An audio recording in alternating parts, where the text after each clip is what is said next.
Other question? Any question, please? Yes.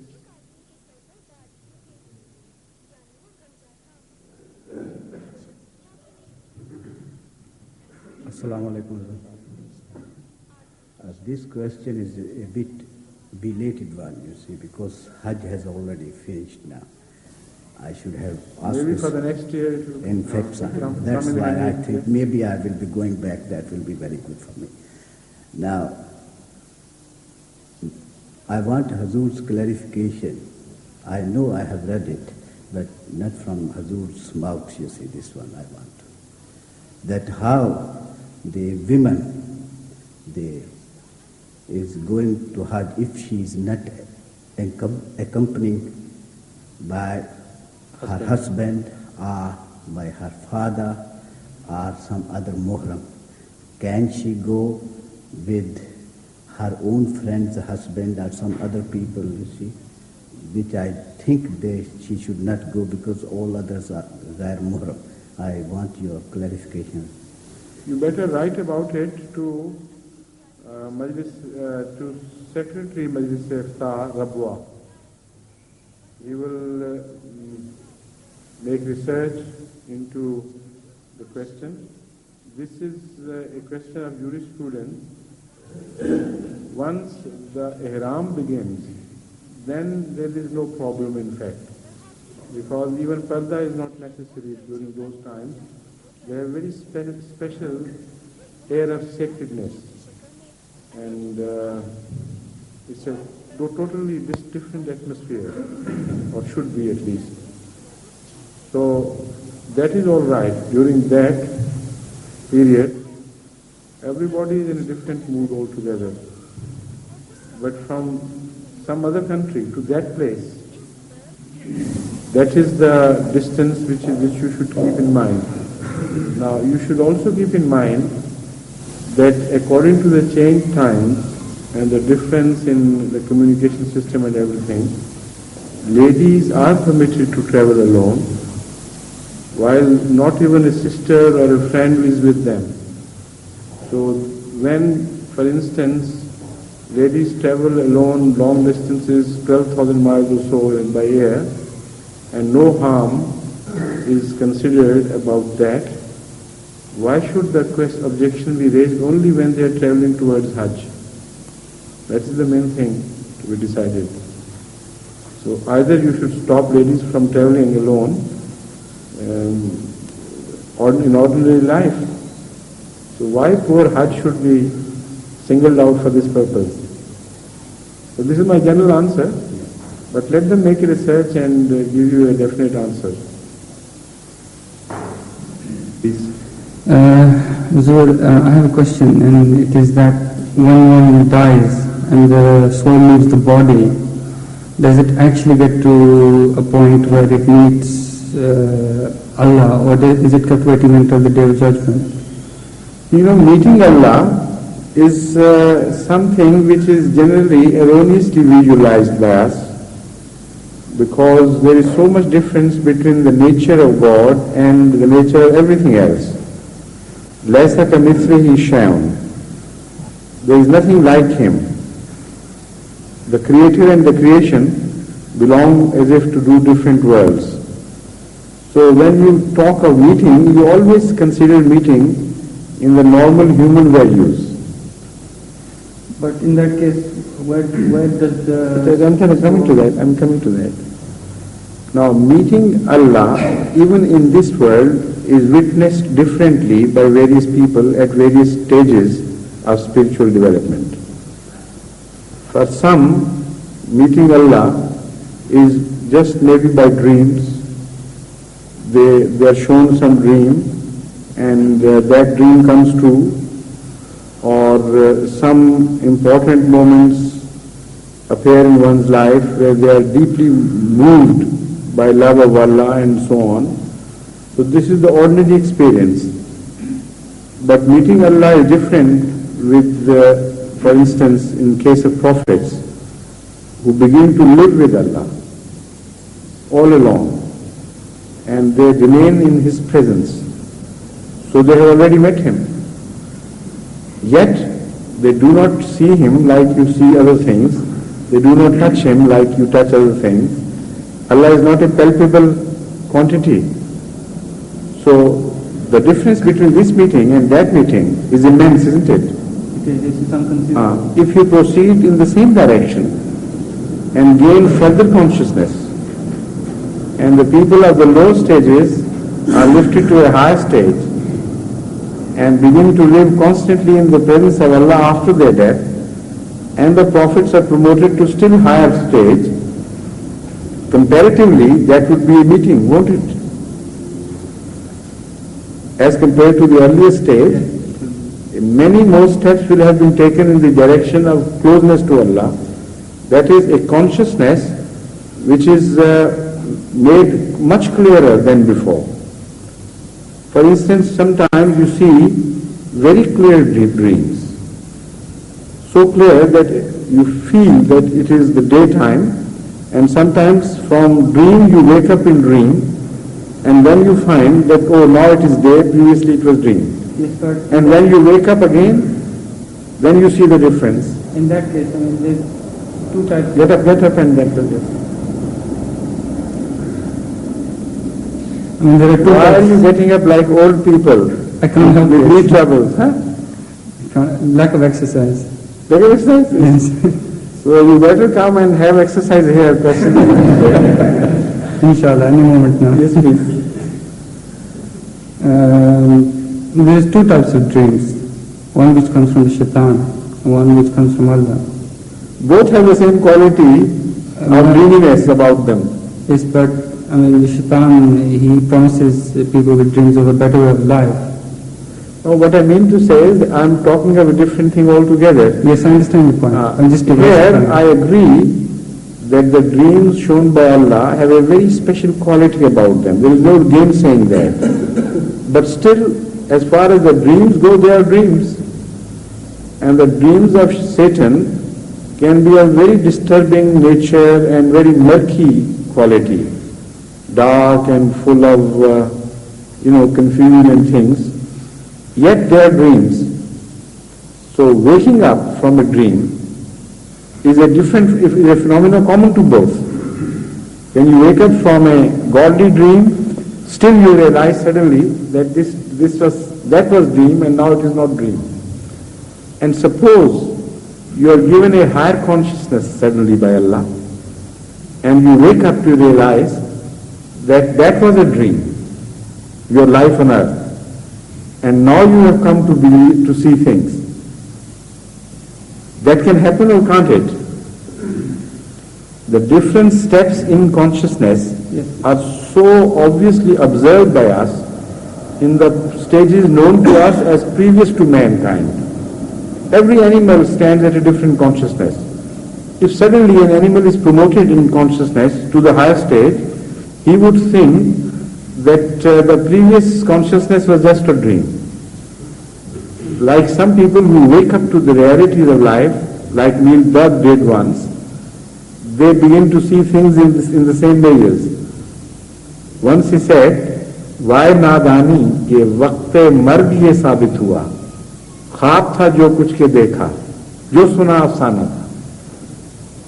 That, oh, woe to us, that only at the time of death we came to realize that it was only a dream that we had seen, not a real life that we had passed. It was just a tale we have gone through. So that is what he means by various levels of consciousness, but what I mean by various levels of consciousness. In his terminology, a Sufi who begins to travel towards Allah, at the end suddenly realizes that all his past life has been a dream. So when you talk of meeting Allah after death, everyone would meet him differently, because everyone would be at a different stage of consciousness. Meeting Allah as applied to the prophets is a completely different phenomenon of intensity, and meeting Allah by an ordinary person is a completely different phenomenon again in intensity of a lowest order. And some people would rise up blind. They could neither see him here, nor would be able to see him there, as the Holy Quran tells us. So this is a lot of, darkness, and unfortunately, period of complete despondency for them. This is why it's important for people to act righteously here, because as I explained earlier, the life here has been explained by the Holy Quran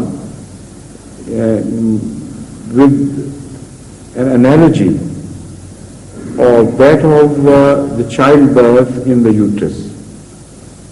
And it says that you are here like a child is being born in the process of being developed in the uterus. And so will you rise again. Now what is important about it, there are so many things, but one of the things which I want to point out is this, that in the uterus what you lack to gain, after birth you'd never gain that. For instance, if you are born blind, that blindness cannot be cured. If you are born with some disability, that is called congenital disability. Every doctor would immediately say, no, nothing doing. So this is the difficulty about certain people, those who are totally blind to the realities of God, hard-hearted people. According to the Holy Quran, they will rise up as blind. They will be born blind in the next world.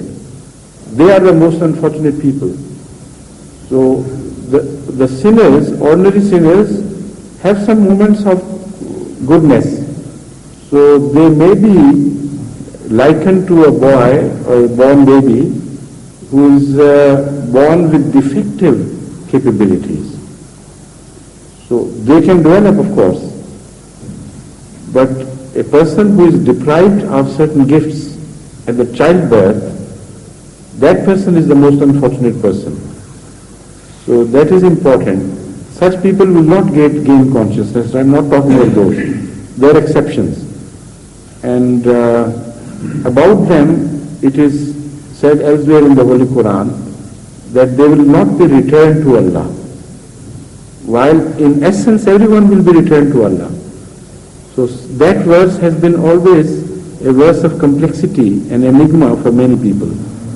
That at other places the Holy Quran says, everyone will be returned to Allah. And in this particular verse about some people, Allah Ta'ala tells us that they will not be returned to Allah. That means they will be without capabilities to feel closer to Allah, even after being given the new life. And in that sense, in essence, they will remain away from Allah. Otherwise, everybody is going to return back to Allah, physically, spiritually. Yes, Dr. Mujib, and then his nephew. I'm not sure, sir, whether I should ask this question in this forum. Which so is better sit down and be sure about it first.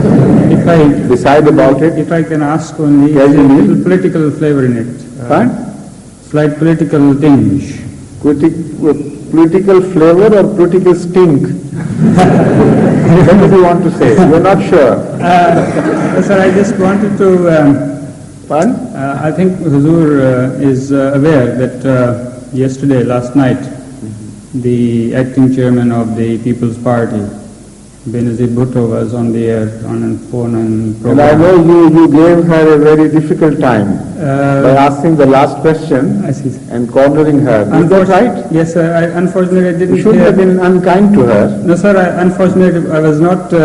I couldn't hear the earlier part. No, I tell you, I heard all about it. Yes. But I didn't like the one part about the questions. They were all hitting at her and taunting to her by giving repeated reference to what her father did. Now this is not good, because this, I think, is not morally acceptable to the best Ahmadiyya standards. And I have my authority from Hazrat Sallallahu Alaihi Wasallam, who prohibited people from teasing Ikrimah bin Abu Jahl by telling him that you are son of Abu Jahl. So when this complaint was lodged to Hazrat Sallallahu Alaihi Wasallam, he said no live person should be tortured with a dead person or with the mention of a dead person. That was a beautiful way how he said it. The question was limited and particular, but the answer was very wide and very deep and rich in philosophy. He said, those people who live, they should not be tortured on account of those who are dead.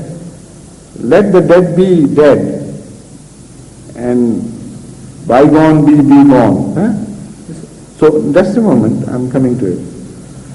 Now, although the situation there is different, I agree, but the answer which Hazrat Sallallahu Alaihi Wasallam gave was a beautiful, independent answer which can be called a lasting, universal truth. So, to ask someone such embarrassing questions which originally pertain to not her or his own past, but to the past of her or his dead father, and mentioning it in so many words and teasing, that can only end up in hatred and shows a sort of revengefulness which is meaningless as far as Ahmadis go. The same questions could have been framed more kindly, and they could have extracted much more reasonable and decent answers. So that is what I didn't like, but otherwise I know the exercise was very, done with perfection as far as the butchery went. Yes. Sir, I did put a suggestion to her that of course he was a human being and he did err in one way or the other, and she had a chance, if she comes into power, to eradicate and not to go into the same. She didn't answer that. I know, sir, but I did. Why? Because when you bracketed her, yes, sir, with her father and made it very prominently clear that her father had committed a folly, then if in that breath, if she accepted your proposition and said, no, I'll rectify this or that means she is also condemning her father in the same breath. So you made things very difficult for her. And for Ahmadis as well, in this sense, I don't say that she will come to power. I'm not talking of that. But whatever may happen, if such a person, whoever it be, comes to power, already you have made things difficult for him. So instead of that, you must have enjoyed it thoroughly, and some people must have laughed at how Nazir Bhutto was cornered and how she was flabbergasted and this and that. Okay, let them laugh. But what is the purpose? What is the profit gained by you or Ahmadis? None. In fact, she perhaps wanted to go after Zia because she has trampled political human rights. I mean, apart from what he has done to Ahmadis or tries to do to us even now, politically he is being hated by a large section of Pakistanis. So you didn't give her a chance either to go at him, because when she wanted to, we brought her back to this issue and brought Bhutto to the limelight instead of Zia. While he is already a thing of the past and a pent-up force which doesn't mean anything to us, why to coax people about what he did? Actually, I'm sorry to say that my question comes now, sir. That many a times. I'm not sorry, because what I wanted to say, you gave me an occasion to say. Thank you, sir. Some people were telling me in the car this morning, So they were enjoying the situation. So when I thought coolly about it, my inner reaction was this which I have told you. Thank you, sir. Yes, but of course you would realize, sir, that my intention was good. Fine? My intention was not to tease her as such, but to bring her to her notice what we feel about It's not murder, it's manslaughter. Yes, go ahead. The question is, sir, which is posed many a times, and probably, I don't know, I didn't hear from your good self, sir, as yet, the answer, although I tried to explain in my own way. The question is put that why the Ahmadiyya Jamaat, which is a purely religious organization and not a political organization, wholeheartedly took part in the elections during the Were time. they not Pakistanis? And how do you say Jamaat Ahmadiyya participated? Did you in England participate in the elections in Pakistan? No, sir. This is what Did any Ahmadi living outside, everyone was a member of Jamaat Ahmadiyya, whether he lived in Africa or China or wherever he did. So if Jamaat Ahmadiyya had participated, all Ahmadis should have. Yes, sir. But do the religious communities abandon their civic rights? Can they live without their civic rights? No, sir, they don't. You are a physician and you attend to your tasks as physician, and also your husband, and also you are a father. So being a physician doesn't deprive you of your rights as a father or a husband or a brother, a sister. So all these are different domains of one's activities. Human animal is a man of vast activities belonging to various sections and fields. So every Ahmadi living in a country is a political inseparable part of that country. So Ahmadis participated in the elections here, and they do always in Africa, other countries as well. So why shouldn't they? And as far as the religion is concerned, Jamaat Ahmadiyya did not make it incumbent as such upon a single Ahmadi to vote for someone. And this is the old practice, no change was made in that. Each district was left to decide for each region after consultation with the local people. And if they did not decide in favor of some parties or some aspirants to the assembly seats, and the majority of that particular region wanted to vote for someone else, they were complete freedom. They had complete freedom.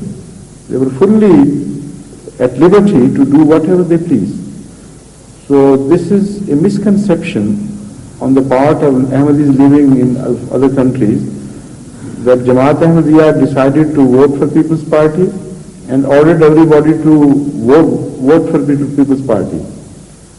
In Northwest Province, for instance, only in one single seat, Ahmadis voted for People's Party because they had decided. The entire Northwest Province decided to go against People's Party and vote for Muslim League, and they did it. In the Punjab, in Sahiwal district, all the 5 seats were in the 5 constituencies. The Ahmadis living there decided not to vote for People's Party, and they were committed. Elsewhere in Punjab, the same thing happened. Only the board of experts, which was created, and it is always created by Jamaat Ahmadiyya, to help people to consult, to see what the political situation is and what the political demands are. That board advised them against it. They said, you are going to waste your votes anyway, because according to the assessment of that board, all these 5 seats are going to People's Party anyway. So it's a useless exercise, they advised them. But they said, no, this is the local exigency, and we think we must vote to some other friends or us and so. So they decided, and they were committed, and they were defeated. and be accepted, defeated in good grace. So this is all a misconception.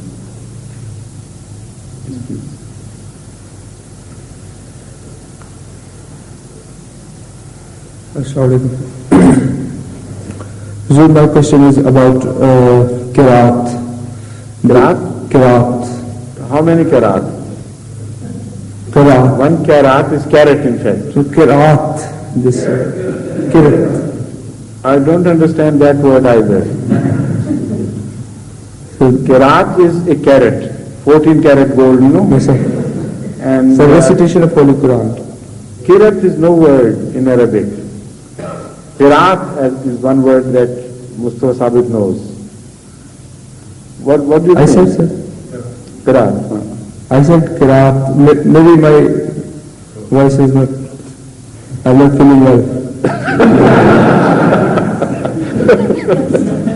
That's beautifully said. Thank you, all right. Go ahead. I was just kidding. Now go ahead. Thank you. So, I was talking I had a long talk with my friend in Pakistan. That is what has done the trick to your throat. So, he's a Qari. Qari? Yes. And he asked me that there are 17 or 7 authentic styles of recitation of Holy Quran. Correct.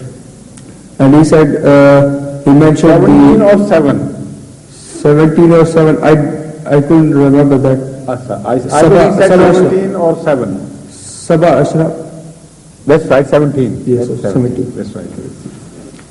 So he said, he mentioned the tradition that the best among you is who learns Quran and then teaches others. So he said the main first learning of Quran is to learn the style of Qiraat.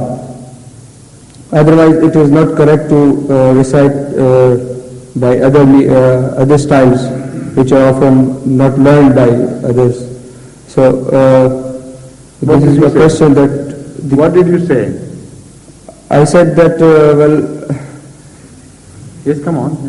I quoted the example of Hazrat Bilal Habshi Raziyallahu Ta'ala anhu, that he was not able to recite like that, but he was liked by Hazrat Muhammad, peace be upon him. And he rose to such heights as Hazrat Umar used to stand up when he came. Yes, sir. And said Sayyidina Bilal. Yes, sir. So that's the correct answer. Thank you. Sit down. So he mentioned another thing, sir. You have said the right answer. Given the right answer to him. Yes, sir. Yes, sir.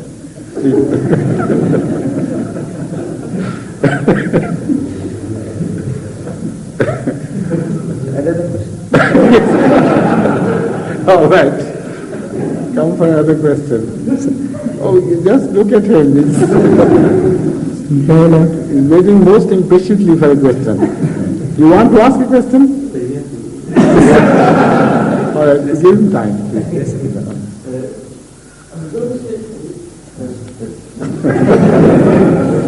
Hazur, Assalamu alaikum. Hazur is not, I had a question in mind, but as the time is short, if Hazur allow me to have a humble request, a sort of suggestion. Yes, please. What is the first part of that suggestion? I read the suggestion, Hazur. Please.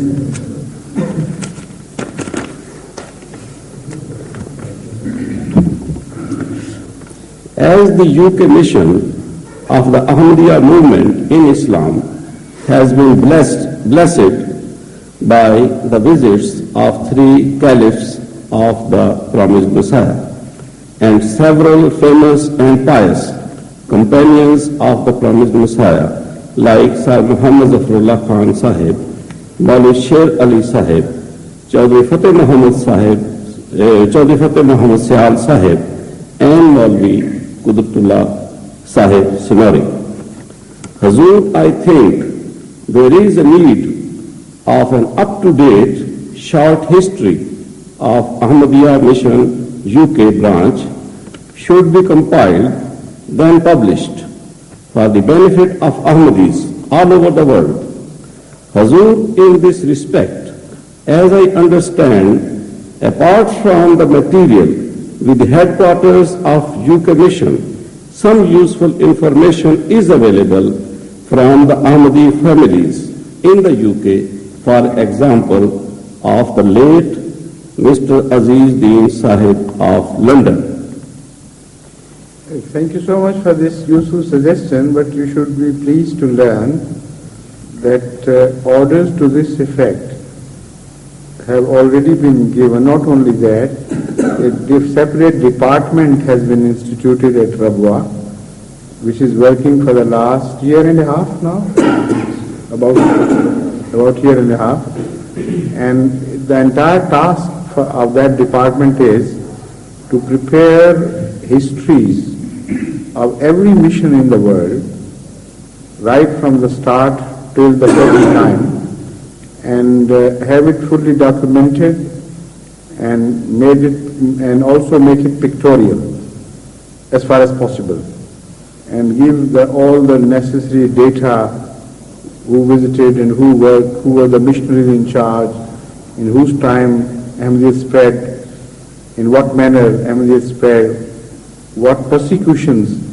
Ahmadiyyat and Ahmadis suffered, and what special signs of Allah they observe, and so on. All these headings have been given to them, that under these headings we should collect data and plus some.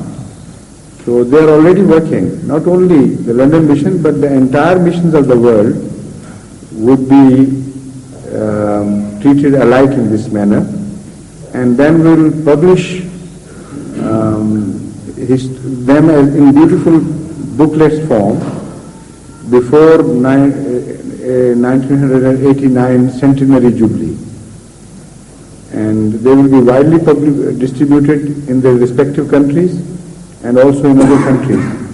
And one central book about all these factors and giving in short histories of various countries would also be published as one single volume of the history of Ahmadiyya vis-a-vis all the spread in various countries. So I think that would serve your purpose.